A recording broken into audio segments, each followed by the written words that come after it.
Hey guys, JC Smith here. Okay, so I went and looked at some trucks the other day, and ironically, this is not what I went to go look at. I went to go look at some, first off, I went to go look at some Freightliner glider kits. They were 2013 and 14s. They had high 200,000 miles and low 300s. I went to go see about those. I went to go look at some 14 T680s and some 14 Peterbilt 378s, and I want to see what prices are and where to go, and there was it was something I need to figure out for this. I keep talking about a trucking company, so I need to figure out which direction we're going to go and what if we do and what we're going to focus on, whether it be flatbed, heavy haul, which is kind of what I lean towards. Sometimes it's specialized. Even if it's something else I've done before, my thing is I don't want to do what everybody else is doing. I want to do the stuff that's specialized, that requires special equipment, because that always seems to do better for me. I always seem to be more profitable at that and more successful. So, anyways, I found this thing and I wasn't looking for it. However, this is, let me tell you about it. It's a 2009 Chevy G3500 Express Cutaway. It's a 1-ton. GVW is right at 10,000 pounds, and it's got this 14-foot box on it. Okay. Now, I left this thing run while I started recording so you could hear it. Typically, the ones I've had of this before have been 6-liter gas engines, and this one isn't. This is a Duramax diesel. This is a 6.6 Duramax LMM, and if anybody remembers, recently I picked up 3 C4500s with bad engines. So my plan is to this engine has less miles on it than my red C4500 crew cab that I have.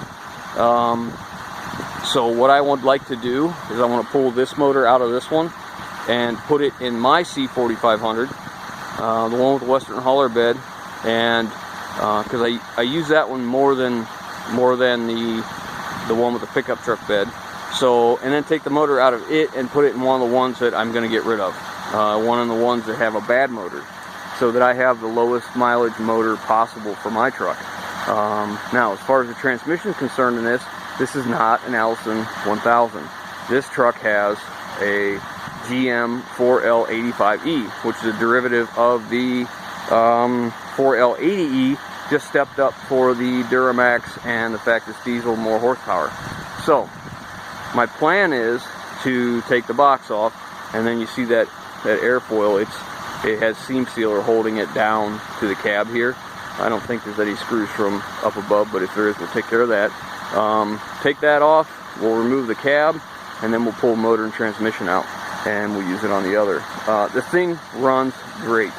It drives good. It's got good tires. I was surprised to see such good tires on it. The back are muddy, so it's very difficult to see how much tread there is, but it's got good tread, and it has a lift gate.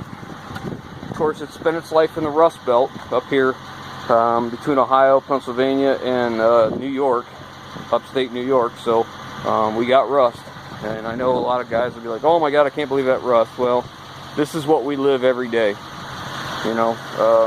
Cars are just a few years old, will be rusty. And good matching tires here. This is something that's interesting. It's got a curb door on this side. You don't see that too often. Typically a curb door would be on the curb side, not on the driver's side.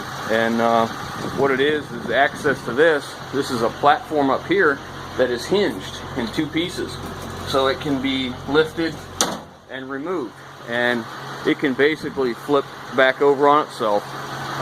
Nice translucent ceiling. There's some shelves over here that fold down, and pretty decent box, probably good for storage or something. That nose cone could be changed out and put a regular nose cone on it, and you could use it for, instead of coming all the way down here, you could have the regular nose cone that went straight across to the other side. It could be used for about anything. But anyways, so let's get to the meat and potatoes here. It's an 09. I got the scanner out here so we can check the old burr out and see what codes it has. The airbag says the front crash sensor. It's a code for the, sorry, I'm trying to move the scanner here. For the front crash sensor. You see it's showing about, oh, that's probably about, what, 35? Is that right? Yeah, about 35 pounds of oil pressure. And it was holding 60 all the way down the road. Doing real well. Did good on fuel too. It used just about a half a tank to come in, so I'm alright with that. All the turn signals work, the headlights work, the heater works good. I never tried the radio, I never listened to radio. It's got tow and haul feature, which is kind of nice. Airbag turned off. It's kind of a basic, you know, just work truck interiors. The seat's got some stains. Headliner's in decent shape. Got a backup camera, that's kind of cool. Works when you put it in reverse. Auto headlights, I always like that. I just turn them off. And then all the information stick here. One thing it doesn't have that was kind of odd to me is no cruise control. I guess they ordered it that way. And of course, manual locks, manual windows. And they said they just put a radiator in it, and they just did brakes. Front brakes and rotors. You can see how the doors kind of rusted up. They had a caliper go bad. So they said not long ago they put rotors on it and calipers, and that's all from that. And the front bumper needs painted pretty bad. That's pretty typical around here. If you remember my international dump truck video, that's pretty common. You know, I was thinking that these wouldn't have an intercooler like the Fords do, but it does. I saw there you go. I saw the air charge tubes in here. It needs a washing pretty good, but you know, like I said, it'd be great for a motor, for parts. So that's what I intend to do with it, is take it apart. On the way home, I had second thoughts. I thought, man, this would be a great truck to pull the motor and tranny out, just two-wheel drive, you know, and put it in like an old 50s Chevy, you know, for all those die-hard Duramax guys, those Isuzu guys. They love that Duramax. So you imagine putting that in one of them, in a little 1950s Chevy something or other. Step side, you can see the seam sealer starting to separate right in this area, a little bit of rust. But yeah, that's okay. It's a 2009, it's not new, but you know, it's not in great shape, but it's a little TLC and a buff job and some paint here and there. It could be a really nice truck. I just don't need it, and I need the motor. And I bought it for not a whole lot less than what I could buy an engine at the yard for, but you know, at a salvage yard or something like that, a recycler, a used engine. But the real treat is, or the real benefit, I guess the better way to say it, is the fact that I got to drive it and put a lot of miles on it before I pull it out. So I'll know, you know, it's a good motor that does what it's supposed to do before I put it in. Because, you know, imagine taking all this apart and all the air charge cooler stuff, the AC condenser and all that, take the hood off and all, to get it into one of these trucks. Even though that's a 6500, I'd be putting it in a 4500. It's a big job.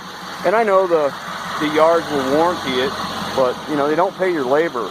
And I'd rather take this thing apart and, you know, spend my labor on that, knowing it's a good motor. Because like I said, we'll do a little freshen up. We'll make sure it doesn't leak or anything, and we'll stick it in the other truck, and then we'll take the motor out of that one and stick it in one of the ones that I'm going to get rid of, one of the ones with a bad engine. So that's my plan, guys. So it's getting cold out here, a few flakes of snow here and there. I'm going to get off here and go home and get me some dinner. I've been over here messing with this truck, checking codes and stuff like that. And actually, I don't even know what time it is now. It's been a long day, but anyhow, there you go. There's how I bought an engine for one of my trucks.